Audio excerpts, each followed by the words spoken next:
Satu ketika ada orang Badui. Orang Badui ini sinten, orang Arab pedalaman. Dia datang kepada Nabi nantang. Nabi, boleh nggak unta saya berlomba dengan unta Nabi? Yuk kita buktikan unta siapa yang terbaik, unta siapa yang akan memenangkan perlombaan ini. Kanjeng Nabi mempersilahkan sang Badui ini berlomba untuk melawan untanya Kanjeng Nabi. Singkat cerita ini lomba berpacu. Golek lapangan nombo lomba. Untone Badui ini kalih untone Kanjeng Nabi. Begitu perlombaan dimulai, start sampai finish, ternyata yang menang itu untanya Badui. Untane Kanjeng Nabi kalah. Niki semua sahabat itu sami mikir, waduh, iki piye carane matur Kanjeng Nabi? Bagaimana perasaan Nabi tahu untanya kalah? Bahkan kalahnya hanya dengan untanya seorang Badui, orang Arab pedalaman. Singkat cerita, para sahabat ini matur kali Kanjeng Nabi. Kanjeng Nabi kula badhe matur. Apa Kang kok ketok ingah-ingih iki ngopo kowe? Apa meh goleh kotak infak? Nggih. Badhe matur Kanjeng Nabi, apa? Tadi unta Nabi yang namanya Adba berlomba dengan untanya orang Badui. Hasilnya bagaimana? Kata Nabi, dijawab, ternyata unta Nabi kalah. Semua sahabat ketakutan, mereka berpikir bagaimana dengan perasaan Kanjeng Nabi Muhammad SAW. Mendengar unta Nabi kalah, Nabi justru tersenyum. Tersenyum sambil mengatakan apa? Haqqun 'alallah alla yartafi'a syai'un minad dunya illa wada'ah. Apa kata Nabi? Hak dan mudah bagi Allah, sesuatu yang pernah dinaikkan pada akhirnya juga akan pernah jatuh. Sesuatu yang pernah di atas pasti akan pernah merasakan di bawah. Sesuatu yang pernah menang pasti pernah kalah. Apa yang pengen disampaikan oleh Nabi? Wis dadi wong niku aja kagetan. Maka ketika menjabat dadi Dandim, jadi Kapolsek, aja gaya temen. Ora suwe, nggak lama. Nabi ingin mengatakan apa? Ketika kamu berada di atas ya jangan kaget, kamu bisa akan ada di bawah. Nabi ingin mengatakan, seolah-olah pengen mengatakan apa? Dadi wong aja gumunan. Anak kalane seneng, anak kalane susah. Anak kalane punya jabatan, anak kalane nggak punya jabatan. Makanya jangan sombong. Jadi bupati jangan sombong, paling 5 tahun, itu pun kalau tidak ditangkap KPK. Apa maning dadi lurah aja dume.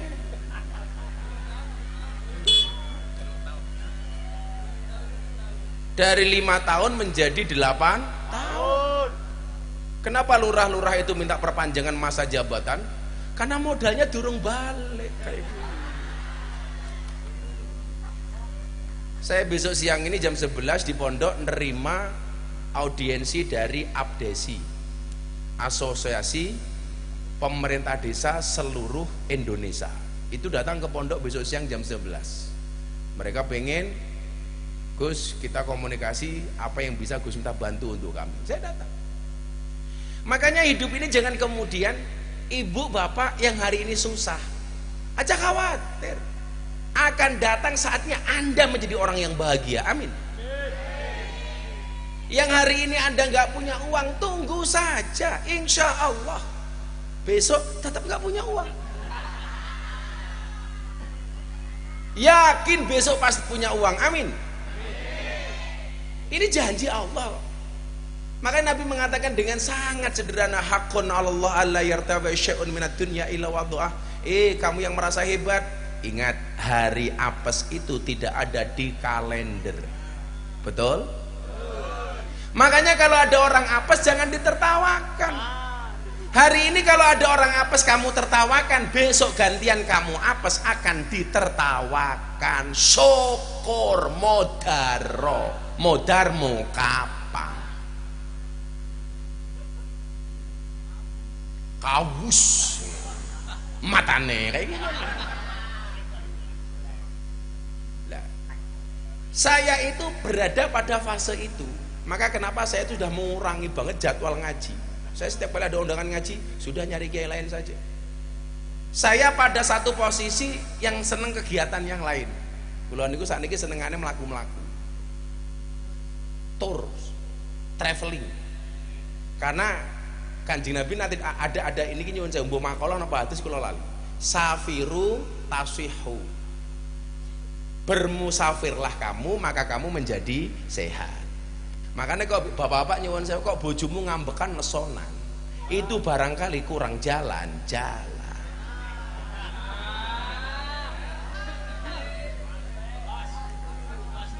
Pas ya. Jadi kok anak wong wadon lesunan merengutan itu jelas kurang jalan-jalan. Tapi ingat, kalau terlalu sering jalan-jalan, apa disampaikan? As-safar qid'atum minal adab. Kalau jalan-jalannya terlalu banyak itu justru menimbulkan penyakit. Minimal penyakit dompet.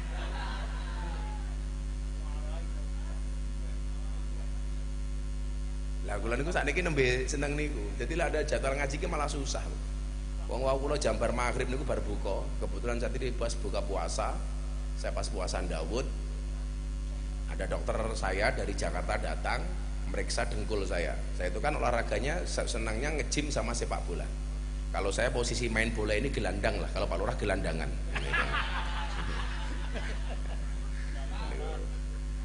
Niku kula takoni kali Pak Dokter, Gus minta kok kesusu mau kemana? Saya itu sebenarnya mau males mau berangkat ngaji, tapi kepikiran panitia Kebumen, raine kayak kotak infak gitu kan.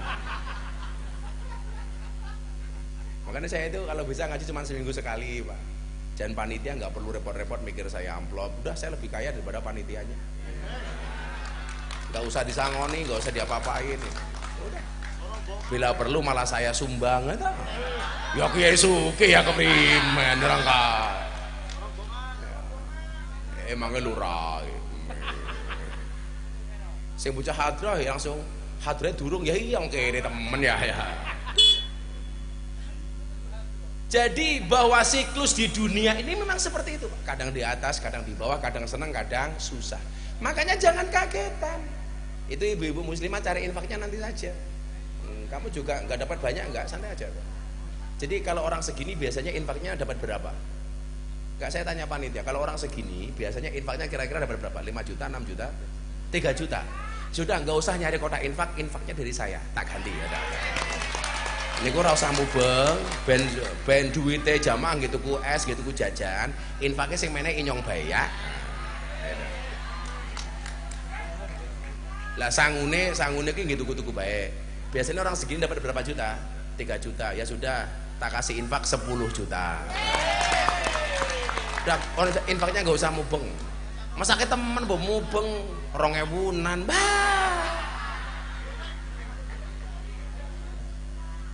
Sudah nggak usah muter, ibu-ibu nggak usah muter-muter pun. Sing makili jamaah saya saja.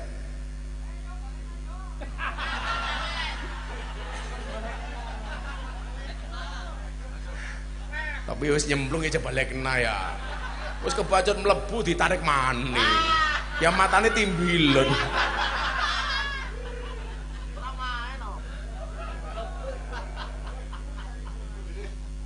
Pun ibu-ibu muslimat nggak usah infak-infakan, yang infak saya aja. Infak saya aja.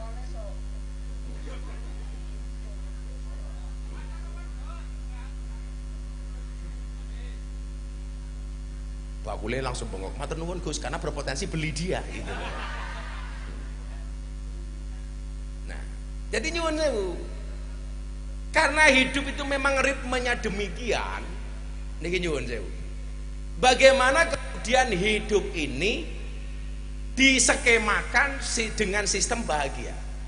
Kula tak takon. Seneng niku hukumnya wajib nopo sunnah nopo haram? Ternyata bahagia itu hukumnya wajib, susah niku hukume haram. Lho ngaten Pak Pandan Ramil Pak Kapolsek. Mila Kok jenengan iso ndadekke wong niku seneng, berarti jenengan termasuk menjadi pribadi yang mewasilahkan sesuatu kepada suatu kewajiban. Al wasilatu ilal wajibi fahuwa wajibun. Kok ndadekke wong sakmene seneng lumantaran jenengan, mila jenengan dadi pejabat sing nyenengke rakyat niku hukume wajib. Makanya Pak Kapolsek kalau pengen menjadi wasilah bahagianya warga Kebumen, ya jadilah polisi yang baik. Aja golet-golet kayak gitu umpamanya. Orang anak tilangan golet-golet lampu merah tilangan. Umpamane.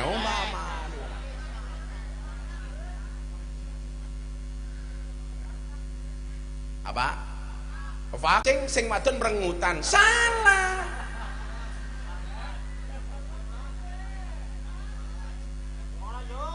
Kalau hanya dengan mancing membuat dia bahagia meninggalkan perkara yang haram, kan kudune jenengan seneng. Untung ngomong mancing iwak ora mancing wadon. Mancing wadon kan masalah.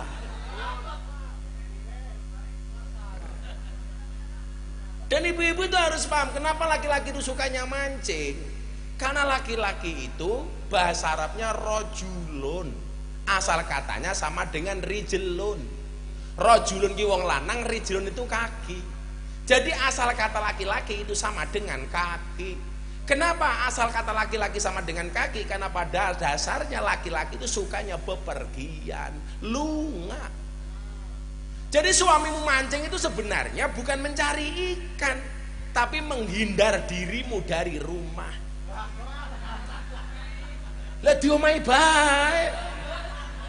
Makanya perlu jalan-jalan laku-laku.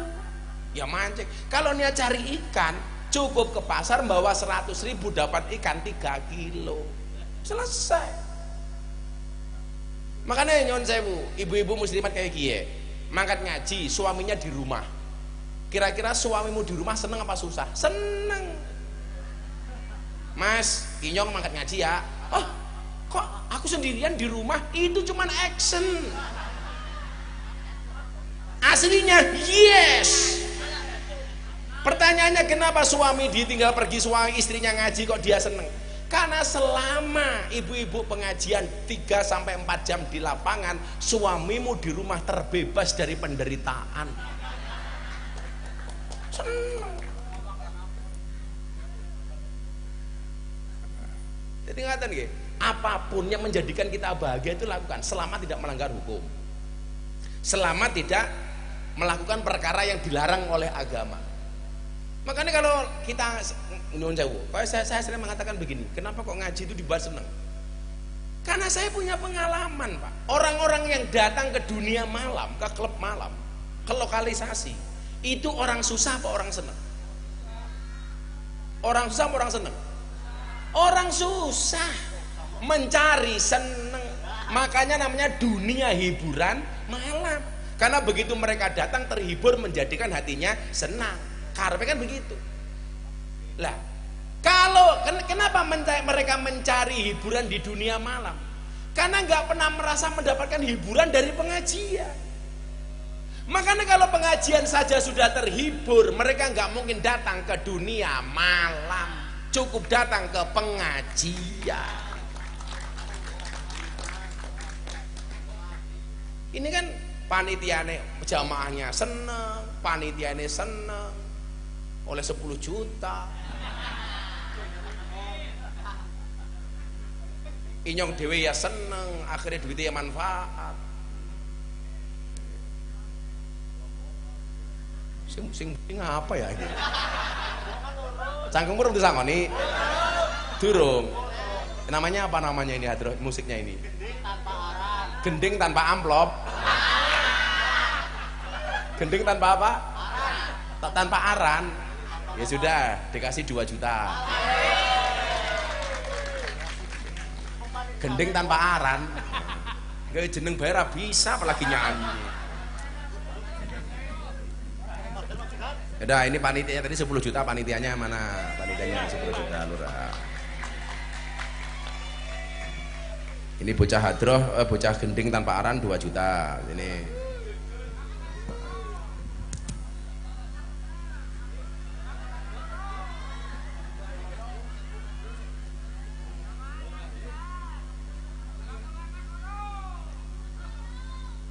Udah mana? Ini sih saya ngasih buku muslimat. Ben kita muslimat, ben berkah muslimat, dipakai muslimat ya. Pak Yai siapa? Kemayu temen. Sama-sama ya Bu. Ini bocah hadro, bocah gendeng tanpa arah. Gendeng tanpa arah. Ya, makasih ya.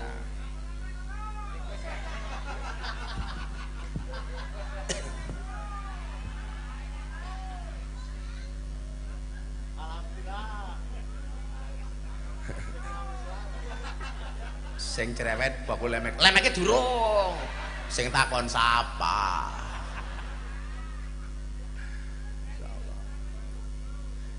Jadi konsepnya ngaten niku. Sesuatu yang membuat kita bahagia selama tidak bermaksiat lakukan. Ibu-ibu juga sama. Kalau laki-laki itu hiburannya jalan-jalan, perempuan beda lagi hiburannya apa? Perempuan tuh bahasa Arabnya mar'atun. Asal katanya sama dengan cermin, mir'atun. Pertanyaannya kenapa asal kata perempuan sama dengan cermin? Karena pada dasarnya wong wadon itu sukanya ngaca, ngilo, nyekel HP. Itu tidak untuk lihat WA, ngaca matanya kayak dia. Di jalan ada sepion mobil, ya ngaca. Ning WC anak kaca, ya ngaca. Tapi itu juga pelajaran bagi bapak-bapak. Kenapa perempuan itu asal katanya sama dengan cermin? Bapak-bapak harus paham. Kenapa perempuan itu asal katanya sama dengan cermin? Karena hati perempuan itu seperti kaca. Kalau sudah pecah tidak akan pernah utuh kembali. Iya, kayak gitu.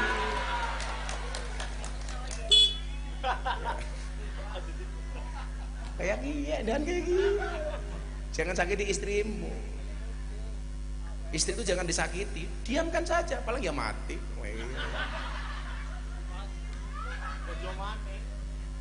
Siapa mau jomane? Lah, teman saya itu malah bilang begini sama saya, gimana Kiai? Hiburan saya itu kalau kawin lagi. Lah dia, ya jangan. Saya juga mau. Alah, kok bukan masalah berani gak berani Pak Lurah. Kalau sampai saya kawin lagi, viralnya kayak ngapa? Wong inyong ngomentari selat Hormuz bae viral. Ya. Padahal sewu. Yang pertama kali bicara lolosnya 2 kapal Pertamina di Selat Hormuz itu bukan saya, Pak Bahlil. Yang kedua siapa? Menteri Luar Negeri.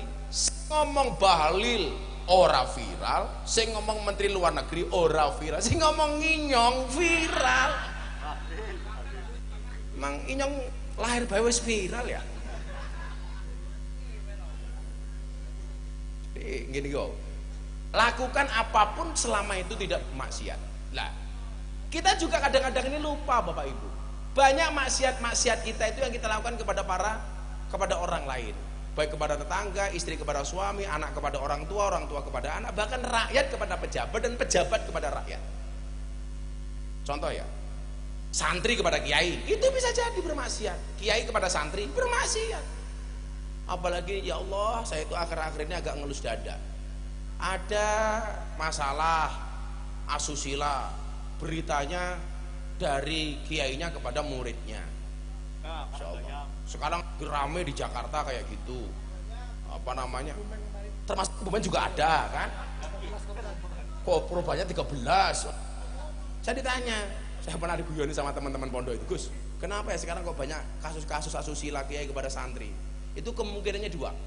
1, nakalnya telat, atau yang kedua nggak punya dana kenakalan. Akhirnya nakalnya karo santri. Ya Allah, janganlah. Ini kan seperti itu Pak. Makanya yang berpotensi maksiat itu tidak hanya kiai kepada santri, juga santri kepada kiai. Makanya akan saya sampaikan salah satu makalah ya. Manistakhofa khomsan khosiro khomsan. Barang siapa yang meremehkan 5 perkara, maka dia akan dihinakan dengan 5 perkara itu. 5 akan saya sampaikan secara seksama dalam tempo yang sesingkat-singkatnya. Awak inyong ora kepenak temen kayak gitu. Kalau lagi baru poso dereng ngopi kok. Kopinya adem temen ya. Mbok njeluk sing anyar sing panas. Tak kandani ya panitia itu. Saya itu orang yang sangat rapi. Saya itu kalau bikin kopi anti untuk klepret-klepret kayak gini. Soalnya inyong lah ndelok kopi klepret-klepret kelingan bar kelon kayak gini. Muslimat keprimen, muslimat ora rapi belas kayak gini. Sapu masa kopi sekian regane 10 juta. Oh, Banser. Cangkeme siapa? Terima kasih teman-teman Banser. Nya Banser tuku rokok 1 jutanya.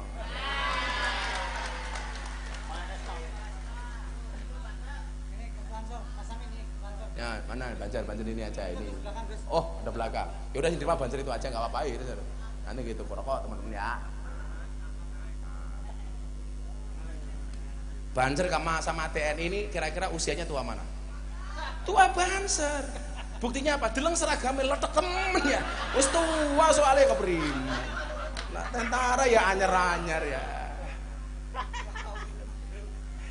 Seragame Banser yang jeblok kayak kiye. Tua ya lumrah.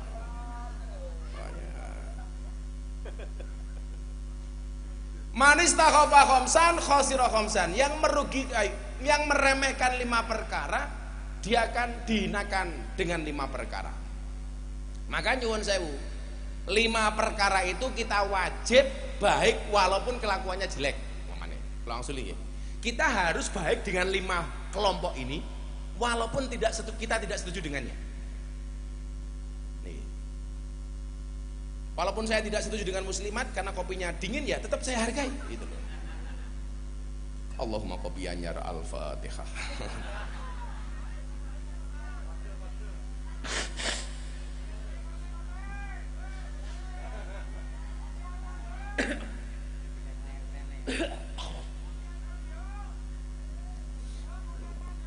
Lagi flu seminggu nih ya.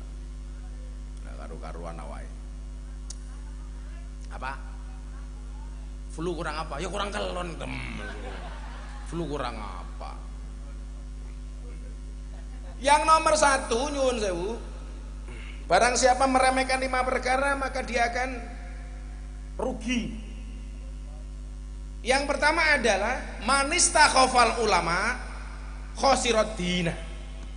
Barang siapa meremehkan ulama, meremehkan kiai, maka akan rugi agamanya. Kalau Wang Suli, jangan meremehkan ulama dan kiai. Makanya Banser itu uripe berkah. Karena Banser itu ya, nyuwun sewu, hidupnya betul-betul untuk berkhidmah.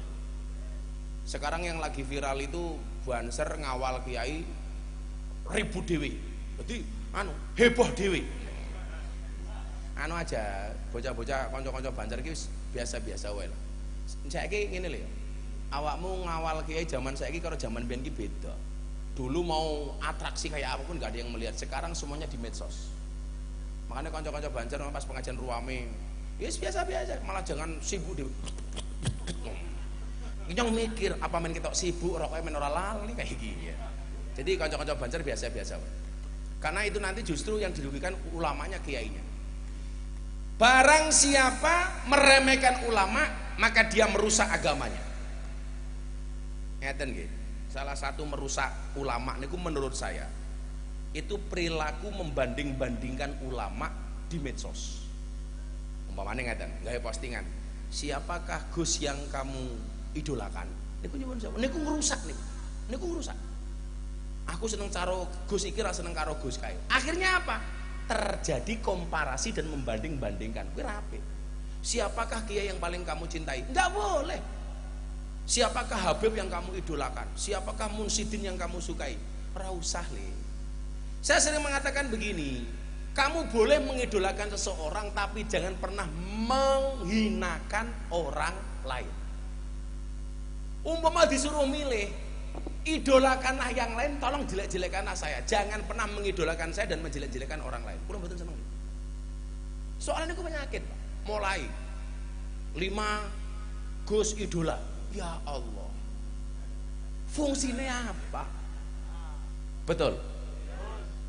Kayak banyaknya sekarang kelompok-kelompok hadroh di majelis-majelis itu. Saya suka majelis ini umpamanya, saya suka Az-Zahir nggak suka ini, saya suka Ababul Mustafa nggak suka ini. Maka saya sampaikan, majelis-majelis hadir itu untuk lebih membawa cinta kepada Nabi, bukan cinta kepada majelisnya. Jangan sampai cintanya kepada majelis lebih daripada cintanya kepada Kanjeng Nabi. Sama hanya ketika jenengan iku ketemu karo kiai, jangan sampai kamu mencintai kiai melebihi mencintai Kanjeng Nabi. Karena tugas kiai niku napa? Ngajak umat seneng karo Kanjeng Nabi. Orang ngajak seneng karo awake dhewek. Kaya dadi lurah, piye carane wargane luwih seneng karo Kanjeng Nabi? Makanya pengajian teka, walaupun nyumbangnya mung titik ora apa-apa.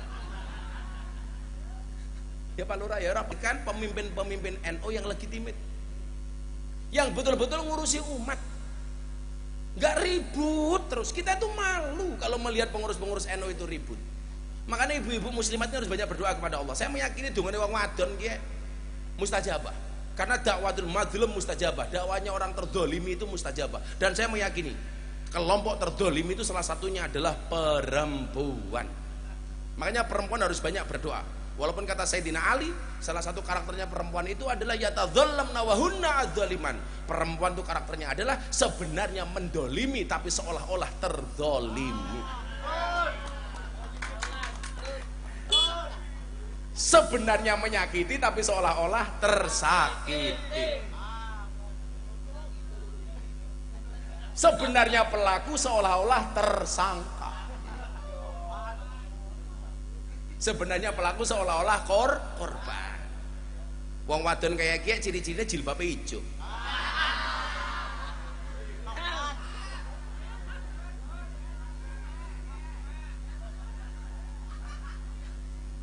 Ya kalau jilbabe coklat mah lebih parah.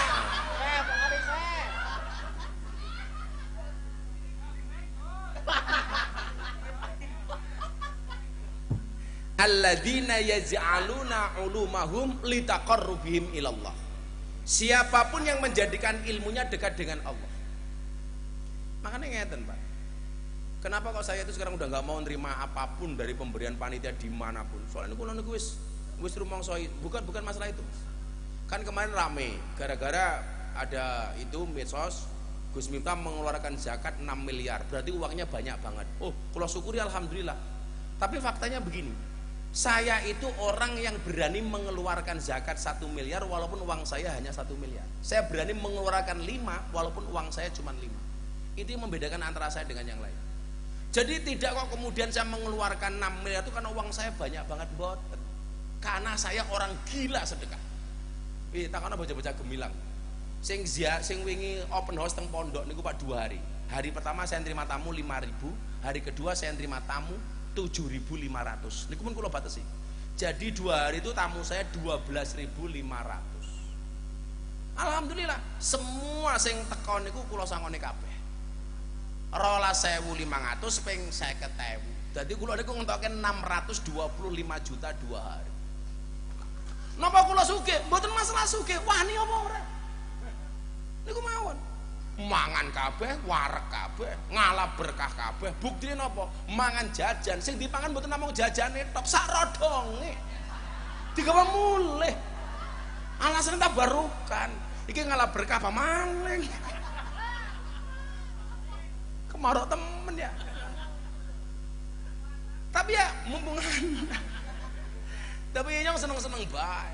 Jadi niku, saya itu orang yang berani mengeluarkan 5 walaupun uang saya cuma 5. Karena ngeten niki kula aturi riyen jenengan men sadurunge kula teruske. Lah jenengan pengen jadi wong loman, dermawan, mulailah sejak miskin. Karena pada dasarnya orang itu semakin kaya semakin pelit. Contoh ngeten, Pak Lurah punya jeruk 2. Ya kan? Saya minta 1, Pak Lurah minta jeruknya 1. Kira-kira dikasih apa enggak? Dikasih. Padahal kalau 2 diminta 1 berarti berapa persen? 50%. Dikasih. Punya rokok 2 batang, saya minta 1 batang, dikasih nggak? Dikasih. Pak Lurah rokoknya bira luru. Inyong jelok siji ora apa-apa. Dermawan. Tapi semakin Pak Lurah kaya semakin pelit. Gantian Pak Lurah duwe sapi loro. Saya minta satu, kira-kira dikasih apa enggak? Enggak. Padahal yang saya minta berapa persen? 50%. Masih miskin punya 2 jeruk diminta 1 dikasih, sudah kaya punya 2 sapi diminta 1 tidak dikasih. Itu artinya apa? Orang itu semakin kaya berpotensi semakin pelit. Tambah kaya maning, Pak Lurah duwe mobil loro. Ayo.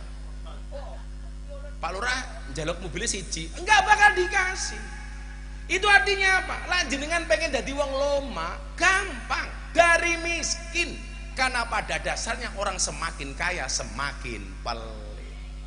Lah saya itu berani, Pak. Orang yang punya 5 tak kasih 5. Saat kejadian banjir di Aceh, saya itu nyuwun sewu, sehari sebelumnya saya membangun masjid di Lampung nyumbang 1 miliar.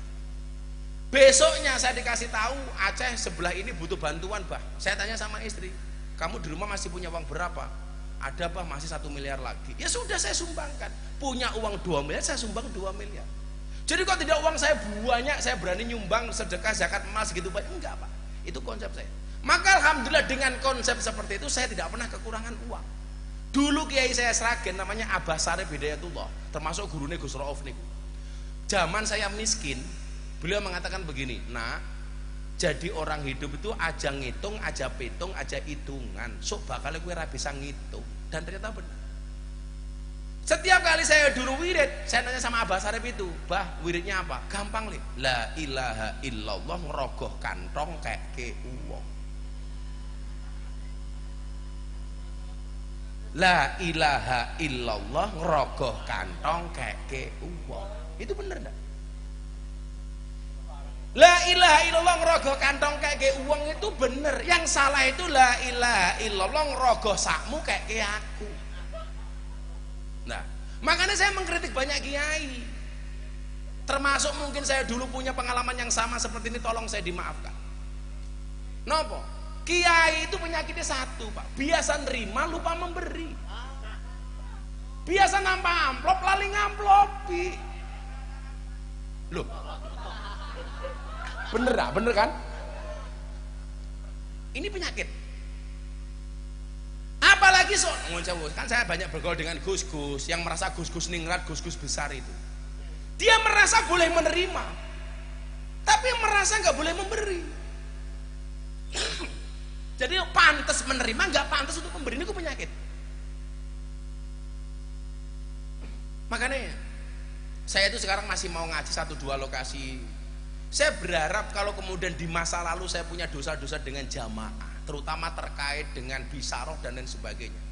Kenapa kok saya sekarang mengeluarkan jor-joran sedekah itu? Saya merasa kemudian kalau kemudian saya pernah dulu punya muamalah terkait itu dengan jamaah, saya berdoa kepada Allah supaya dengan cara saya hari ini saya diampuni Allah, walaupun itu bukan sebuah kesalahan.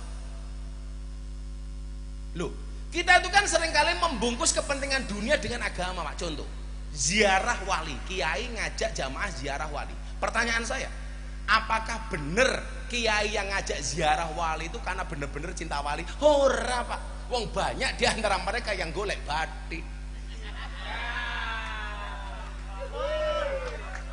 Loh, tidak keseluruhan ya, ada yang seperti itu. Ayo kita ziarah wali songo, biayanya berapa? 200.000. Tunjukkan cinta kita kepada wali. Alah, pret apa?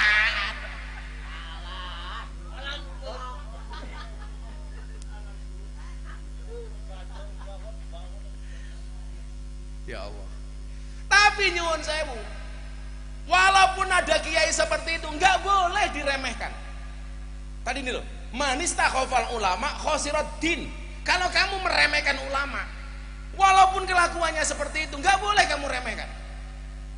Makanya kalau ketemu dengan kiai, itu jangan kemudian mencari-cari aibnya kiai. Dulu para sahabat itu, Bapak Ibu, kalau mau berangkat ngaji, doa begini, Allahumma stur aiba muallimi wala tadhab barakatan ilmihi minni. Ya Allah, tolong tutuplah aib guruku dari mataku, dan jangan pernah kau hilangkan berkah ilmunya dari. Jadi kalau mau berangkat ngaji itu sedekah, niatnya apa? Supaya matanya tertutup dari aibnya guru. Sekarang malah cari aibnya guru. Aja ngaji karo kae ngapa kiai politik. Aja ngaji karo kae ngapa? Bojone akeh temen. Aja ngaji karo kae ngapa? Duwe masalah apa? Es teh umpamanya kayak gitu.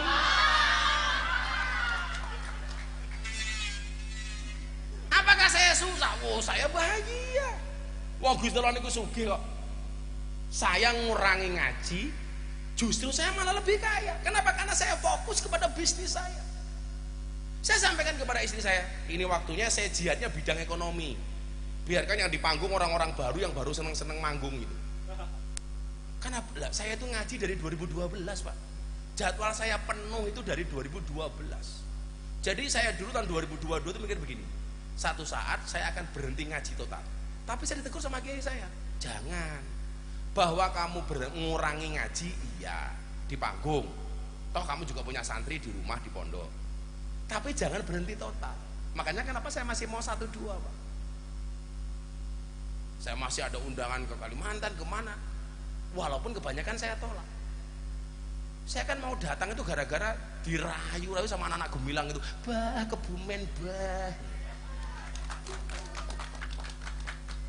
Kalau muslimat, bah, tua-tua. Jadi jangan kemudian mencari-cari aibnya guru.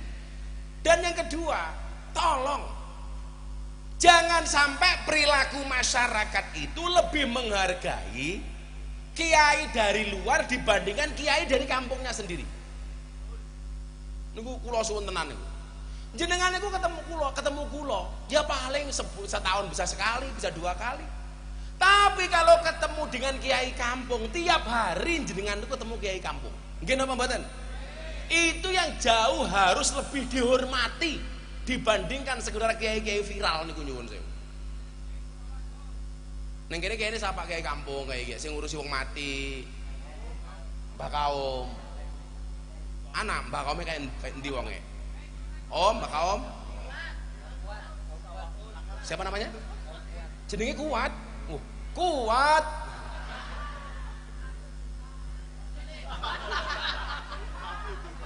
Kayaknya kalau saya lihat Pak Kuat lagi nyari kopi yang panas kayaknya.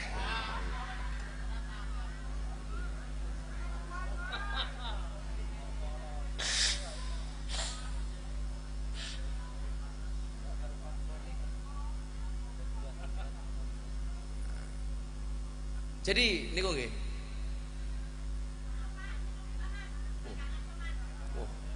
Malah ternyata pedagang asongannya lebih cepat daripada panitia. Nya 200.000 kayak 200.000. Baru rekor dunia internasional. Kiai pengajian sing nyuguh wong asongan. Panitiane lali. Dan ini adalah kopi termahal di dunia. 200.000.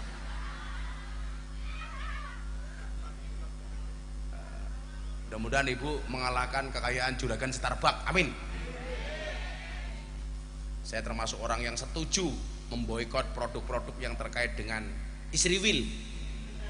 Makanya saya nggak minum Starbucks karena Starbucks itu termasuk yang memberikan dana untuk Israel. Jadi kalau saya di sana, Gus, ya, kulo termasuk dari awal orang yang setuju dengan pemboikotan. Makanya kan begini kulo matur toh. Menteri Pertahanan Amerika kayak mana rebutan apa ya? Oh, mentang-mentang saya yang bayar 200 kamu ngambil sisanya gitu, kurang ajar temen ini. Kan anu Pak. Niki. Menteri Pertahanan Amerika itu mengatakan begini nah. Yang kami perangi bukan Syiah, yang kami perangi bukan Sunni, tapi yang kami perangi adalah Islam. Makanya saya bilang, saya lebih baik mendukung Iran walaupun dikatakan Syiah daripada mendukung Zionis Israel atau kafir Amerika. Karena yang diperangi oleh mereka itu bukan Sunni, bukan Syiah, tapi Islam. Itu berarti apa? Tidak hanya Islamnya orang Iran, tapi juga Islamnya orang Kebumen, orang Indonesia. Lah, kemudian pernyataan saya ini menjadi agak ramai, kenapa? Karena saya bilang, lah yang membuat saya agak heran, kenapa banyak tokoh-tokoh Wahabi itu justru mendukung Israel, mendukung Amerika. Contoh, salah satu qori top dunia, dia mengatakan apa? Iran go to hell, we are standing with Trump. Iran kamu ke neraka, kami berdiri bersama Trump. Kan kurang ajar. Dan itu nyuwun sewu latar belakangnya Wahabi. Lah, maka itulah kenapa kita itu harus bangga menjadi Islam Ahlussunnah wal Jamaah. Mesti ya, terus ben iki nyambung nomor loro. Sing nomor kali ngombe kopi asongan.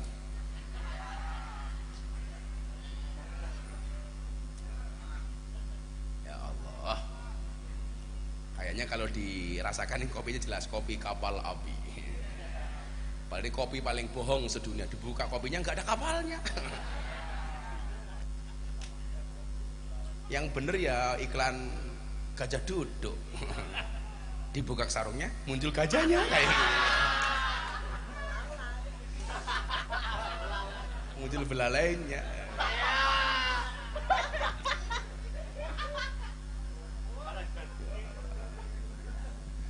Yang nomor dua adalah manis takhofal umaro khosirat dunya. Kulo ki sebenarnya niki repotnya kalau saya udah bahas ini dipikir karena saya ini orangnya pemerintah, orangnya Pak Prabowo, padahal dawuh niki Pak. Kalau yang pertama tadi, barang siapa meremehkan ulama maka rugi dunia, rugi agamanya, rusak agamanya. Yang kedua niki napa? Barang siapa meremehkan umara, meremehkan pejabat maka rusak dunianya. Makanya ngeten, sak benci-bencine jenengan kali Pak Lurah, nggak boleh kemudian Anda menurunkan Pak Lurah. Aku rasa seneng karo Lurah, lah ngapa? Dum-duman BLT nyong atau keduman? Lah ngapa? Lah keprimen? Dum-duman BLT karo Lurah malah didumke dulure dewek umpamane. Sejarah Ahlussunnah Pak, Mas, tidak ada Ahlussunnah itu menentang negara. Nggak ada dalam sejarah Ahlussunnah itu kita diperbolehkan untuk melawan negara. Selama pemimpinnya itu tidak mengajak kesyirikan, tidak mengajak kepada kekufuran, tidak mengajak menyembah selain Allah, itu tidak boleh dilawan. Loh, kulo ingin menyatakan apa? Diplomasi Pak Prabowo itu faktanya mampu menjadikan harga BBM itu stabil. Wong faktanya negara di Asia saja banyak BBM yang naik, termasuk Singapura, 1 liter 59.000. Ayo, 59.000 Pak. Di Amerika naik, di Filipina naik. Yang saya puji itu adalah presiden mampu menjaga stabilitas. Langsung beritanya di media apa? Dasar Miftah penjilat. Waduh, saya tak jilat apaan ini? Ya kopi ini, 200.000. Karena kalau saya minum kopi itu harus dalam keadaan panas gini Pak. Kalau dingin udah gak doyan ya. Makanya Pak Lurah ingat, jangan pernah kamu sesali kopimu dingin. Kenapa? Karena ketika panas tidak pernah kau hargai. Iya.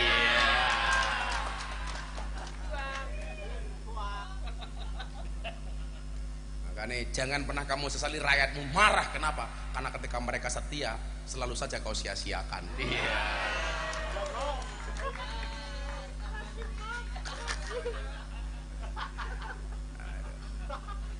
Lurai mikir, kok saya bengi cangkeme saya atos ya.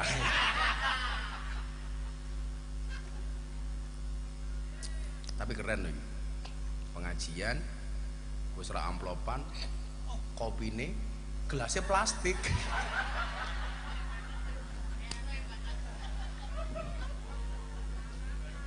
Baru kali ini.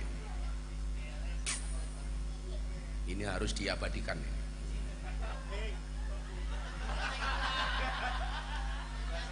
Puluhan tahun saya pengajian, seluruh Indonesia sudah pernah saya datangi, bahkan internasional. Baru kejadian malam ini di Kebumen, disuguh kopi asongan gelasnya plastik seharga 200.000. Siapa yang bertanggung jawab? Ya lurah kayak gini.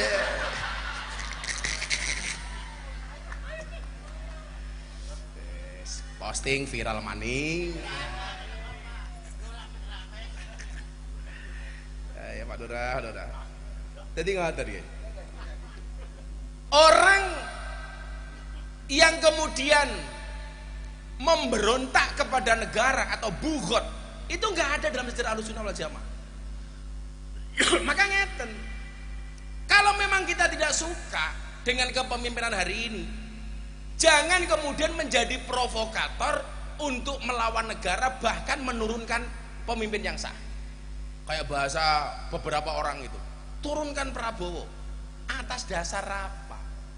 Kalau toh kemudian impeachment seperti disampaikan Pak Prabowo dengan cara yang sah, jangan memobilisasi massa, memprovokasi yang lain untuk melakukan tindakan-tindakan yang melanggar hukum. Ada mekanisme demokrasi, namanya impeachment. Ada mekanisme demokrasi pemilihan umum. 2009, ayo tarung ulang lagi. Itu. Jangan kemudian karena ketidaksukaan 1-2 orang memprovokasi yang lain. Ini yang dimaksud dengan hasidin idza hasad. Orang hasud yang mengajak orang lain untuk melakukan hal yang sama. Teori ini ngeten Pak Lurah. Idza lam tajid laka haqidan fa'lam annaka insanun fasilun. Kalau kamu tidak ada orang yang hasud dengan dirimu, tidak ada orang yang memusuhi dirimu, ketahuilah bahwa dirimu adalah orang yang gagal. Yang mengatakan itu siapa? Syekh Mutawalli As-Sa'rawi. Jadi semakin orang itu sukses, semakin orang itu berhasil, otomatis musuhnya tambah banyak. Yang nggak suka tambah banyak.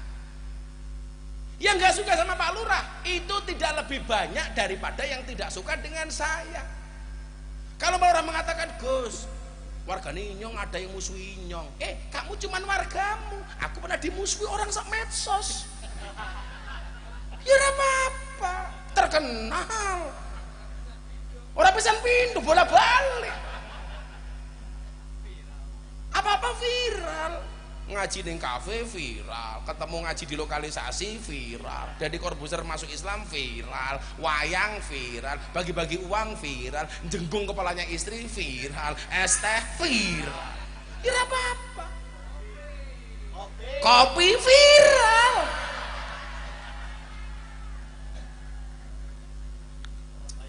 Jadi urutannya pas ini, bar es teh, kopi plastik.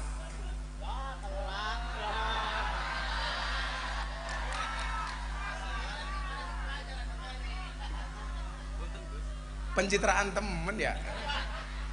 Ini apa ini? Kopi Ansor. Ya udah, Ansor 1 juta.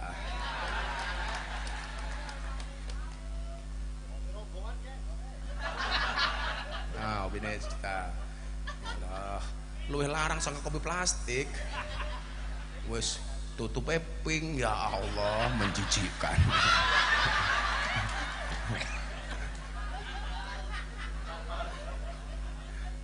Ya udah untuk kamu. Pinter adik iki nangkape set. Ya kamu yang nangkap tak wadno ya 200.000 adik kecil ini. Nah, yang banjar. Sorry. Ah itu. Ya Allah. Kita bandingkan kopi asongan sama kopi panitia enak mana? Ya Allah, sangi temen. Kayaknya godoknya ke susu. Kalau saya harus panas mas. Ya Allah, saya tuh salfok sama ibu itu di aras tuh orang tuh itu. Ini Pak RT. Yang di atas tuh orang tuh itu. Oh Bu RT, ya lah kemayune ya Allah. Apa begini karena lope-lope enggak pamer gelang kayak gini. Salah gelap-gelapan Bu RT ya. Kan ning ndur ki enak wong to kan. Itu alas itu. Wow. Uka. Sumpah ngombe kopi sangit dadi ya keringetan nyonge. Lumayan.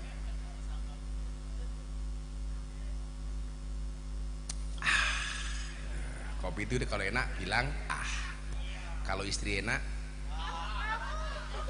matamu amur.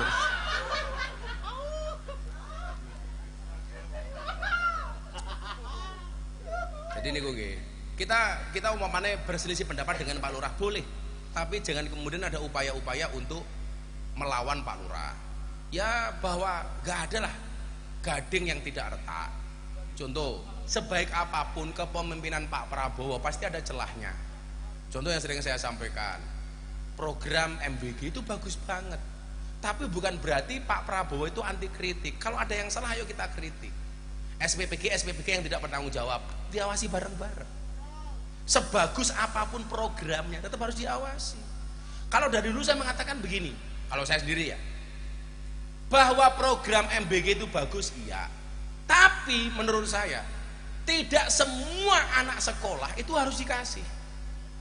Yang perlu dikasih siapa? Mereka yang berada pada zona T3 ya Pak Lurah ya. Apa 3T apa 3T apa T3? Bahasanya itu 3T. Jadi daerah-daerah yang kekurangan. Karena kalau program MBG itu dikasih kepada siswa-siswa yang kaya, mereka nggak akan makan. Karena uang jajan mereka lebih besar. Betul. Yang seharusnya diberi itu siapa? Ya daerah-daerah tertinggal, yang kekurangan, miskin, gerenggeng umpamanya. Sehingga betul-betul manfaat. Dan jangan kemudian nyuwun sewu.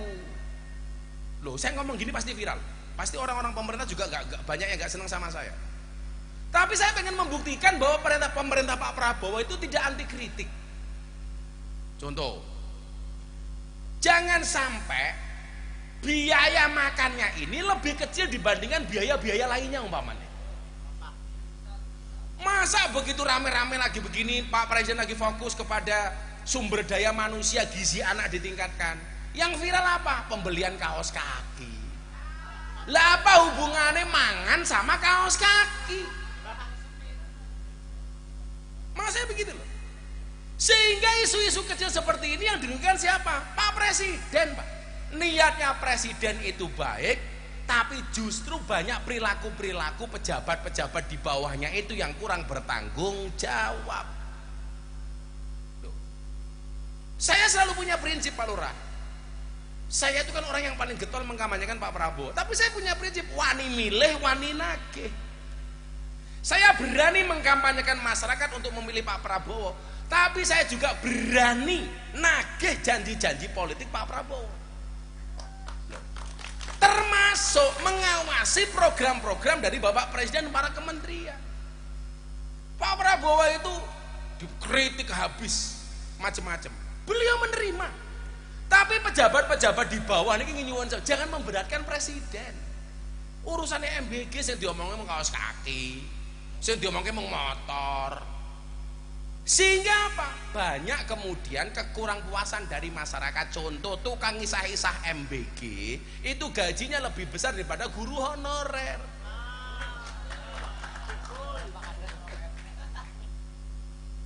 Ini kan gak masuk akal. Loh. Tapi kalau ada kesalahan seperti ini jangan menyalahkan presidennya. Kan lucu Pak. Kesalahan di bawah, yang menimpa kesalahan siapa? Presiden. Kalau begitu turunkan presiden loh. Hubungannya apa? Ini nggak nyambung. Kalau ini salah, ayo dikritik bareng-bareng. Sama saya ngomong, ini kopi ini panas. Iya, tapi sangit. Ya nggak apa-apa.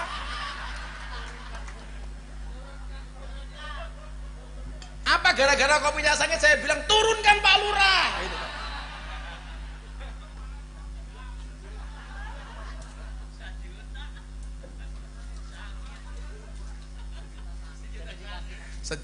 Sejuta sengit.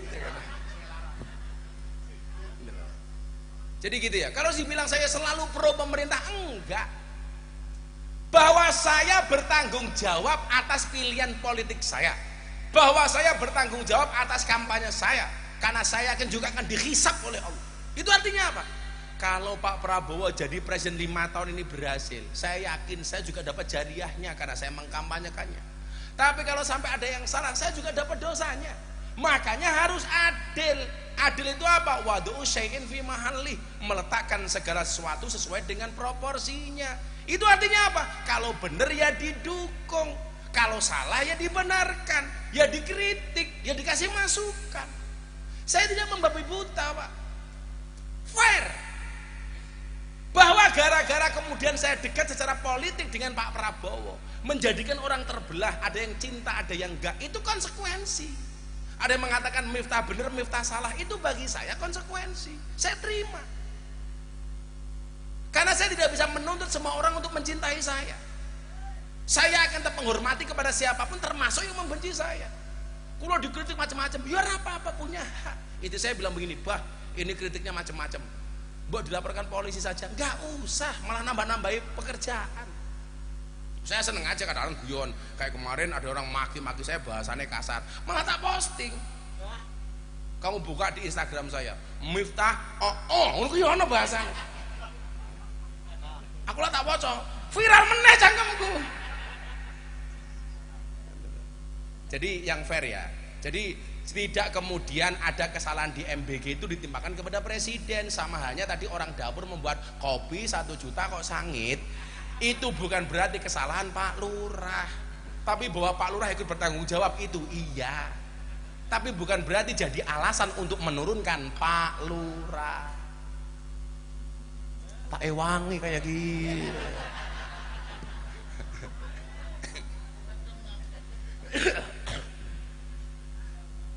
Pak Lurah kayak jimat 200.000 disimpan. Jangan dibelanjakan, disimpan. Dijimat, semoga kamu tidak korupsi. Tidak. Bu Lurah, rumah kayak kuping ya. Pegang. Pokoknya itu. Jangan dibelanjakan. Ingat, kalau uang 200.000 itu Pak Lurah simpan, nggak usah dibelanjakan. Yakin sampai mati Pak Lurah punya uang.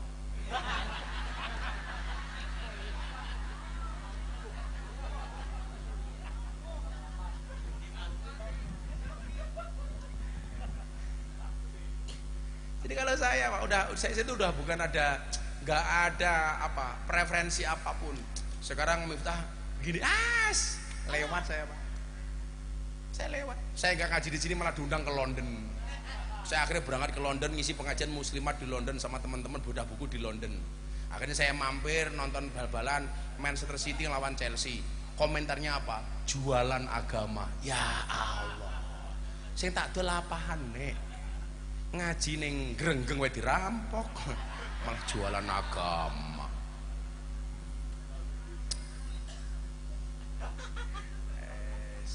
Kopi sangit. Kok ngene. Kopi sangit, kopinya Lurah grenggeng. Salah. Rasa tambah-tambah. Wis bae. Sing nomor telu, yes. Iki santai-santai mawon. Yang nomor 3, manis takhofal jiron khosirul manafi. Barang siapa meremehkan tetangga maka merusak kemanfaatan tetangga. Ini artinya apa? Kita harus baik-baik dengan tetangga. Kita itu kadang-kadang nggak fair, Bu. Kalau ada orang jauh kita hormati, tapi tetangga sendiri tidak pernah dihormati. Padahal kalau kita punya pekerjaan, mantu, sunatan, pengajian, yang bantu itu tetangga apa orang lain? Tetangga. Tapi yang dimuliakan kadang-kadang tetangga apa orang lain? Orang lain. Ayo, kalau kita sakit, yang menengok pertama kali kita orang lain apa tetangga? Tetangga. Kalau kita mati, sing ngangkat bandosa, siapa? Tetangga. Apanya? Jangan kemudian RT-nya disalahke terus, lurahnya salahke terus. Nah gini RT-nya salah-salahke terus. RT-nya jenenge siapa? Prawito. Prawito ndiraimu ngendi? Aun tak kandani. Itu untuk kebaikan anak dan kebaikan ibu. Kebaikan ibunya di mana? Kalau seorang ibu terlalu banyak ASI sisa dari yang diminum oleh anaknya, itu berpotensi mengakibatkan penyakit mastitis, sisa ASI. Kok malah disedot bapak ini cangkeme iki lho. Aja ngono kok cangkemku viral meneh. Mancing-mancing. Kan aku takut.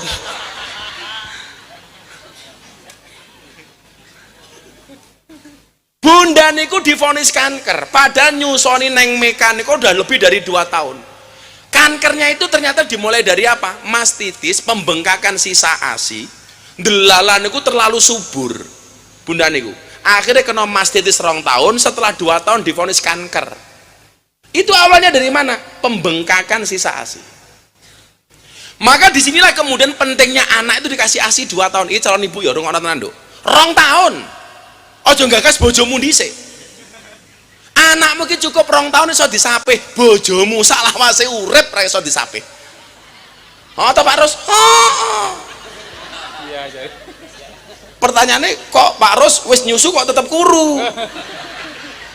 Jangan-jangan ora cocok.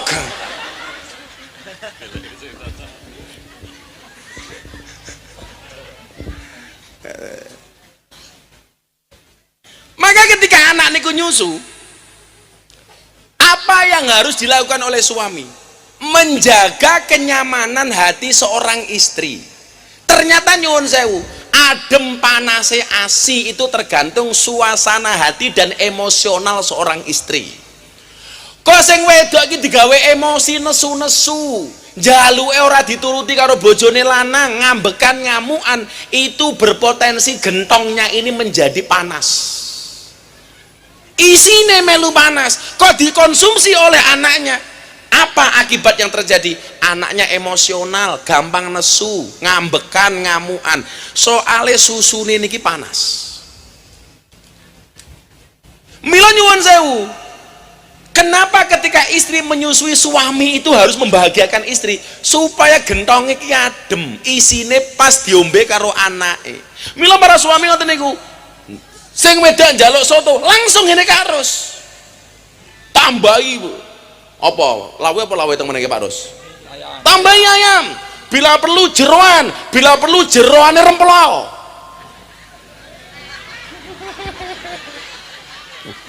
Apa jeroane rempelo iki? Oh, telek. Kalau kota amal senengane jeroane usus. Ayo. Seneng-senenge mawon. Jaluk buah, tukoke buah. Jaluk sate klathak, suguh ruji. Wes pokoke.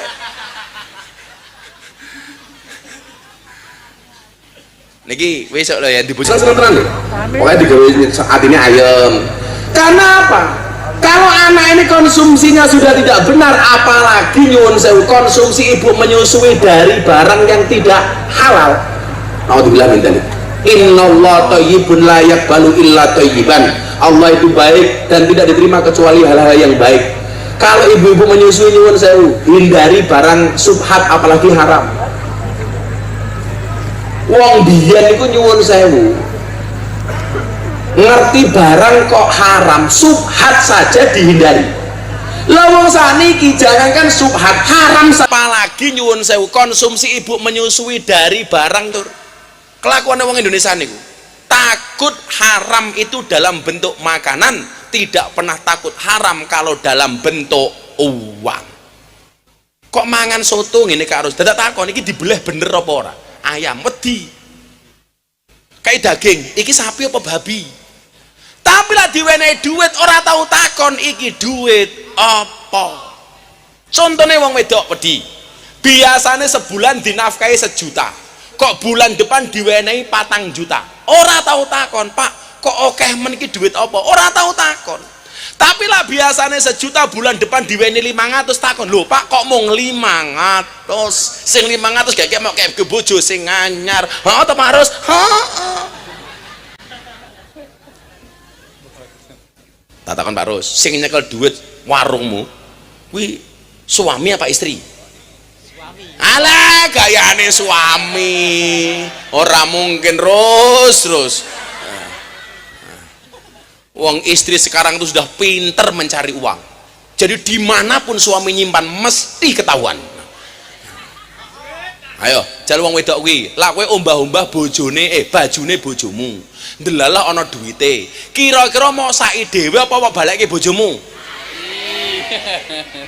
Saiki dhewe Pak, ketok wong rupa-rupa kalkulator kabeh kok niku lho. Nah, supaya anak niki ra dadi fitnah, itu dibangun karakternya itu dari nol.